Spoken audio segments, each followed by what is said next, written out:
Okay, so I'm going to go through the lesson 17 exit ticket. The first one says, is the answer to this problem going to be positive or negative? Explain how you know. So when you're adding a positive and a negative number, it'll be positive if the positive number is bigger, and it'll be negative if the absolute value of the negative number is bigger. So we're comparing absolute values, which means the two fractions we're actually comparing are 3/5 and 1/2. Which is bigger? Well, 3/5 is bigger than 1/2. And I know that because half of 5 is 2.5 and 3 is bigger than 2.5. So 3/5 is bigger. So I know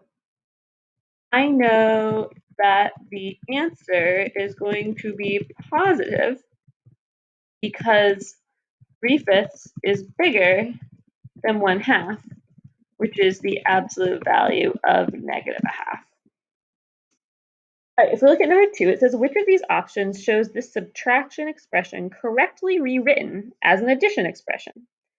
So we need to remember that subtraction is the same thing as adding the opposite. So that means that 4/7 minus a -4 is the same as 4/7 plus a positive 1/4, which is just 4/7 plus a fourth. When you have that double negative, it's the same as adding. So that means this last one, 4/7 plus a fourth, is our correct answer. Now we're just doing some addition and subtraction of fractions. This first one, -5/6 plus -1/3. When I'm adding two negatives, I'm going to add the absolute values, and the answer is going to be negative because you're just going more and more left on a number line. Actually, let's do this one on a number line. This one's kind of easy to do on a number line. Here's 0. I'm going to say this is -1, this is -2, and then I'm going to split these up into 6. So 1, 2, 3, 4, 5, 6. 1, 2, 3, 4, 5, 6. And splitting them up into 6 because 6 is the common denominator of these two fractions. Now let's actually do it. So we start at 0, then we go to -5/6, which is right here. And then we go another 1/3 in the negative direction.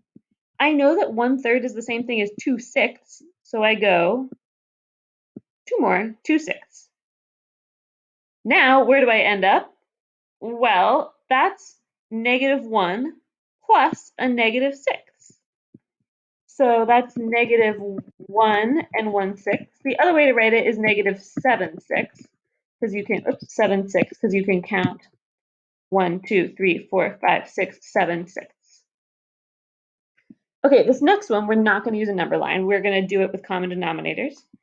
And we first need to rewrite this as an addition expression, 1/3 plus a -4/5. Remember that subtracting is the same thing as adding the opposite.